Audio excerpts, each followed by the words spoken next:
So we've fended off that shielded double crusher, we've managed to heal up, and now we're back in sniping position. Today I'm in 3v3 with Gellosen and also a new friend, Velociraptor. So we've got an enemy crossing the bridge, so I'll fall back to try and defend them. I'm also getting shot from the other side, and I make a vital mistake and slip into the water, so that we need to come back in with the Rivonics and switch on manual fire mode. I'm currently flanked and taking fire from all three, so trying desperately to hit that shield. It didn't activate for some reason and I got taken out, so I'll come back in with my cyclone shock, switch on auto fire mode, and just falling back a little bit now. So we're under the cosh, we're actually losing this match, and I get taken out again. Realising that we're very close to the end, I decide not to jump back in with the cyclone shot because I don't want to be an easy target. So I'm just waiting for that ultra select to cool down, and unfortunately my teammates get taken out and we get the rare loss in 3v3. And it all fell apart when I made that simple mistake and fell off the bridge with the ultra select. As soon as I spawned back in, I was flanked and I wasn't in a position to regain control, and we took the loss. So we're back into Old Town now. Obviously, reeling off the back of a loss, not going to make that same mistake again, so we're going to try carefully not to fall into the water. That initial loss just demonstrates how important it is to maintain positional advantage. You saw once our lines got broke that we just fell to pieces. So we had incoming with a shield there, so we just hid until that shield went down and then we take them out. Now we've got control over our side of the battlefield. You can see both of my teammates forward, I'm in a sniping position. Struggling with lines of sight a bit, but what we're not going to do is just run forward and expose ourselves. We need to be aware of where we're standing and the fact that we might need to fall into cover. You see Gellosen there with the Ghoul Grinder shielded, doing a fantastic advantage and making full use of the Ghoul Grinder's healing ability to make sure that after taking damage they're healing back up, so not taking the death. And a nice easy victory there, that's more like it. Into the deep jungle now. This is a map that I really enjoy using the Ultra Select on, so we're going to be starting with that. The Rivonics is just as devastating on this map though. Today I've got daily quests to complete with both the Ultra Select and the Boomdozer, so I'm probably going to bring the Boomdozer in a bit. So I'm using the long range of the Select to take out the opponent on the other side of the battlefield. We've got incoming from the right hand flank, so just fall back a little bit there, heal up, and we'll take them out, so not allowing our lines to be broken. So one of our teammates has gone down there, so just falling back, and now the other goes down as well, so they've both respawned in. They're going to hold the left hand flank, so I can just concentrate on holding the right hand side, so we're not letting that player cross the bridge and break our lines. Now we're back in control of our side of the battlefield. So you see both of my teammates on the left holding their side there. They just yeeted one of the opponents right over to the other side and they're up on the scenery. I've got the range and accuracy I need to take them down, so we do that, and now another one of them also been yeeted onto the scenery. And I'm struggling with range here, even in range mode, so I have to manually fire to take them down, which we do successfully. So the opponents are rushing the bridge, so we're just going to defend that. We only need the 2 kills to get the win. So somebody coming across there and we take them down. The other 2 remaining opponents are now coming up the left hand flank where both of my teammates are. I know that they can hold their own, and we do, and get that killing blow. We're back into Old Town now, so obviously going to take care not to fall into the water. Going to start with the Ultra Select, and I've got the right hand flank. So usual manoeuvre, just falling back on the bridge and focusing fire on my opponents. Because they're running forward, we get the kill quite easily, and now can move up and provide a little bit of supporting fire. We're taking some additional damage there from the Ember Strike, so just need to wait for that to stop happening before we use the healing bar. Opponents are swarming the left hand flank and have got a kill, so I'm just trying to provide some supporting fire. It seems that I've drawn the attention of the opponents and I get taken out by the Tricera Blast, so need to come back in with that Rivonic, switch on manual fire mode, and off we go. Immediately in a bit of a hairy 2-on-1 position, and it looks like our opponent's broken through our back line and is now flanking. So thankfully this time we do manage to hit the shield. We've managed to take out the opponents from the front, but we've still got an opponent hanging around near the back. So just going to fall back and provide some supporting fire there. You can see Gellosen's also fallen back to this position, so we're really kind of fighting our way out of a corner here. I've taken quite a bit of damage, so I'm not just running forward being that tank mode and trying to get a few hits in first. Got the shield back up now, so we're in a bit more of a comfortable position. We just need the shield to expire on that twin shock. I hit mine so they can't take me out, and the shield goes down, we get the kill. Getting hit from behind, but it doesn't matter because our teammates get the final killing blow. I've brought in the Boomdozer equipped with the shield card for the daily quest. However, we've loaded into Ancient Ruins, so we are going to stick with the Ultra Select for now. The Boomdozer being quite weak at long distances, whereas the Ultra Select shines. So I've got the right hand flank, which is a great place to start, so just getting a line of sight there and maintaining fire on the first opponent. They go down. We've got the full team trying to push across the right hand flank, but our guys are also forward in defence, and I'm holding the back with that sniper position. So we easily defend against that first wave. Both of my teammates have gone down now, so I'm just going to hold the right hand flank and wait for them to respawn, having to fall back a little bit. In comes Gellosen providing some supporting fire, and we're doing a good job of holding our side of the battlefield. So we've not allowed the opponents to break through and create disarray at our spawn point, thankfully. Meanwhile, Velociraptor's pushed all the way forward and is trying to do exactly that on the opposing side of the battlefield. You can see it's working, he's drawing their fire, so we can now move up, take a decent sniper position and try and get some kills.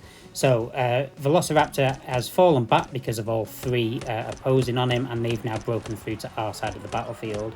Unfortunately for our opponents, I'm in a great sniping position and I could just pick them off. So nice easy victory there. I've no idea if it was intentional or not, but the manoeuvre that Velociraptor executed there is called a feigned retreat. So that's where you fall back from a decent position with the idea of baiting your opponents to then rush your position to try and finish you off. And what that does is leaves them vulnerable to a flanking manoeuvre. While we didn't execute a traditional flanking manoeuvre by holding the high ground and sniping, we basically did that. In fact, let's go back and watch it and break it down, shall we?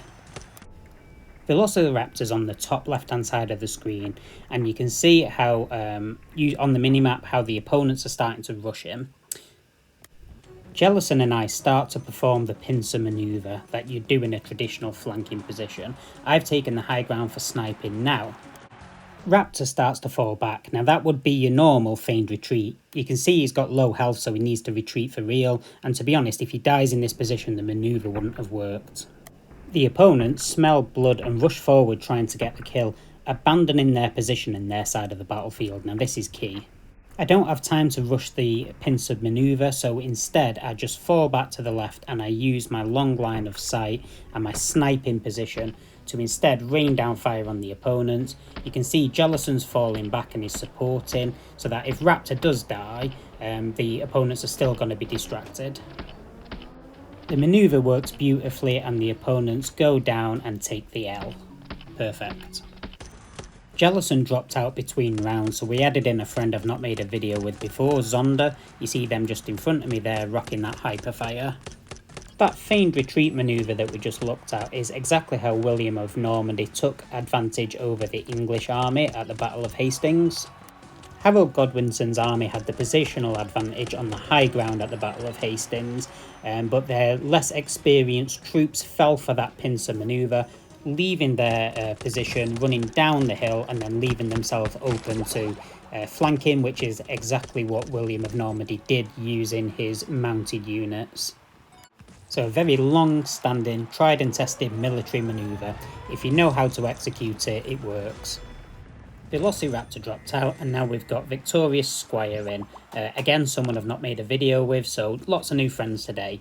We've switched over to pinball and now we are going to try and use the Boomdozer and get those kills that we need. So, running forward, hitting the shield, going giant mode and playing that very traditional tank role. Now I've got a few seconds of immunity and we take full advantage, taking out the first wave. Our teammate Zonda is rocking that level 10 double punch, which has got a really cool skin as well. The double punch has this cool ability where you summon a weaker clone of yourself, so if you're wondering why there's two Zondas running around the battlefield, that's the explanation. So you'll see the Zondas on the right hand side of the map. Meanwhile, I'm trying to maintain control of the centre of the battlefield and doing a pretty good job so far, so we take out another full wave, very nice. Looks like Zonda's gone down and come back in with a different blaster. Meanwhile, we've got a wave of 2 coming in, including somebody rocking that Stratohawk, which has got that stun ability, which slows us down a little bit. Now our line's breaking a bit, so we need to fall all the way back so that we can't get flanked. And I take a fire shot to the face and go down, so now we're going to come back in with the Ultra Select. I don't have my usual plus 20% fire rate because I'm using the Ultra 5 to reduce cooldown rather than the Cyclone Shot. So now we're just trying to push back up, trying to take out this sniper here, and then we take out the person using that Ultra 1, but strangely, even after we take them out, their bullets fly at us and we die, so I don't know if that was lag or what. That's quite annoying, but you can see the Ultra 5 there doing its job because the boom dozer's already cooled down, which means I can come back in with the shield and just kind of push back on the opponents a bit. So we've taken them out, regained control of our side of the battlefield, and now we're comfortably in control of this map. I'm holding no tokens, so I'm just going to run as much interference as possible, get in the way, try and draw the opposing fire, so hitting that shield and just trying to disrupt the opponent so that they can't kill our token carriers, and do quite a good job there, and we get the victory. So let's look at this bullshit again. So we've got the Ultra 1 incoming, we're shooting on them. As you can see, they go down to 0 HP. We don't get the star for some reason though, and the bullet's still flying. The Ultra 1 does not have an invisibility mode, and this person isn't using the invisibility card, they're using the damage boost. So just some absolute bullshit there. That is not on. No amount of tactics are going to help you deal with a situation like that, like seriously. Bullshit. Bullshit. Yeah, one of the cool things about being a really small-time content creator is you don't have to worry about demonetization because you're not monetized in the first place. One of the videos I did ages ago, which included the John Cena entrance theme soundtrack, that got demonetized, and it's like, I don't make any money from these whatsoever, nowhere near eligible. Okay, so we've got control of the centre of the battlefield, as you can see. Opponents pushing up the right-hand side. There is an opposing boom dozer on the battlefield, and I've been taken out by the Mega Mastodon.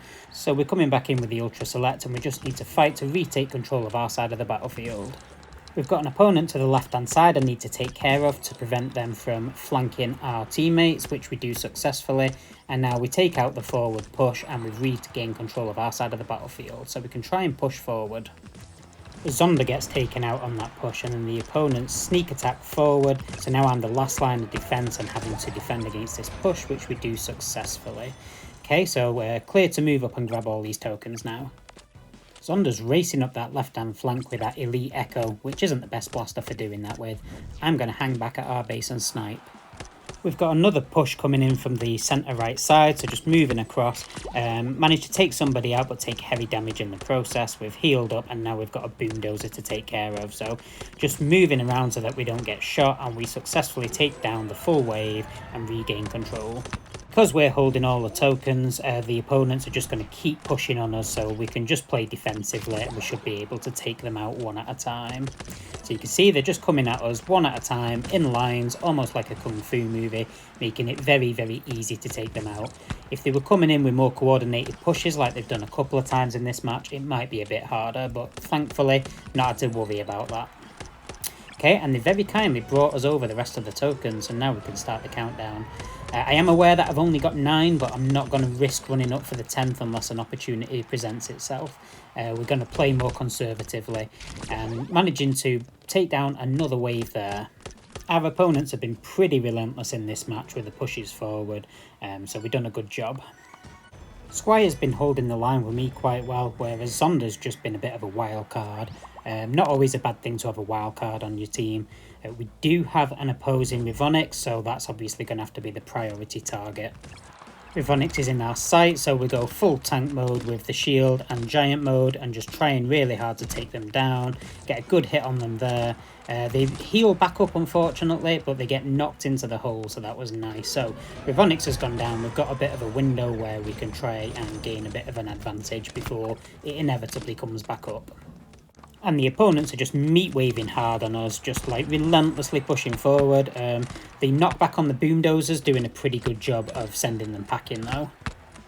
But with no way to heal up, we inevitably get taken out, which is absolutely fine. You know, that is the tank role. So now we're going to come back in with the sniper and try and take out this person who's broken our lines and is trying to flank us. So I managed to take them out, and now we've just fallen all the way back and need to restart the next push forward. So you can see we've got decent lines of sight here, just waiting for the opponents to pop out from behind the cover, which they do. Now we're pushing up, there is tokens everywhere, and the Rivonix is back. So rather than just rushing forward, we're going to concentrate fire on that Rivonix, take them out, and now it's safe for us to move up a bit. The shield goes up on that Rev Reaper, they fall back, but the Motor Blitz gets taken out. And down goes the Talon, and they drop the token. So just push forward and pick that up, and then falling straight back again. So we're at 9 of the tokens so far. It looks like the majority are being held by Squire, so you can see that the opponents are rushing Squire, so I can just take advantage of the fact I'm not being targeted to kill the opponents. Zonda's gone down, our lines have been breached, and now we have to really fall back to provide supporting fire for Squire, lest he drop all those tokens. If he does, obviously he's on our side of the battlefield, so it should be fairly easy for us to pick them up. And countdown is once again on. There's a couple of other tokens knocking about, but we've got that incoming Rivonix, so we need to concentrate fire on the Rivonix and just go hell for leather on it, manage to take it out, and that should nicely take us to the victory. The Rivonix didn't stun us once, so maybe it wasn't full powered, I'm not sure. I swapped out the Ultra Selects for the Rivonix. I accidentally forgot to put a different power card on the Boom Dozer though, so we are cardless. It's obviously going to have a negative impact on our survivability, but nevertheless we're still going to play that tank role. So going forward using Giant Mode just to try and lay down some damage. I've got some residual damage going on and I am nearly dead, and now we get taken out. So we're obviously going to come back in with the Rivonix, switch in manual fire mode on, and now off we go. We've got low accuracy, so we're just going to be as aggressive as possible, pushing forward and trying to take out the opponent. So we've got someone on the far left of the flank now.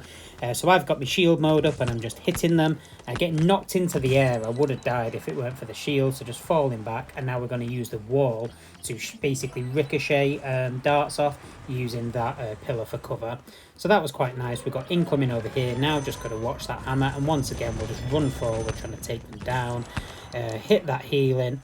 And now we've got the shield back up, which is fortunate because we were low on health. Take out another opponent. Now we've got incoming. Didn't manage to take them out using the backboard because of that dragon power speeding them up. And the Ultra 2 takes us down. So we'll come back in with the Boom Dozer. Just trying a bit of manual fire mode here just to see the difference. So yeet someone straight into the hole. That's nice. Get a second kill. Now we go Giant Mode. Get one miss, but then hit on the second one. So yeah, a lot of chaos going on here. We'll try and get this final kill, completely miss and get taken out. So we're going to be down to that Cyclone Shock now. So we'll come in, we've got the Dragon Power which will speed us up. We're still in manual fire mode though because the opponents are all over us, don't have time to switch back. So hopefully the Rivonix will have cooled down. Almost, it's going to get there before the Cyclone Shock, so we'll come in with that. Manual fire mode's already on. We've got that shield and now we're just having to basically fight to take control of our spawn point, otherwise we'll start getting spawn killed. So again, being shot up into the air, those Tricerablasts really putting us under the cosh today. So we've got a bit of control now, just trying to push forward, take out this wave, which we do successfully. So as you've seen in this game, when I've been playing with the Rivonix, I've not really been playing with positional advantage like we have for the rest of the video. I was running around chaotically and you saw how negatively that affected my survivability. I died a lot more frequently, but it was good fun.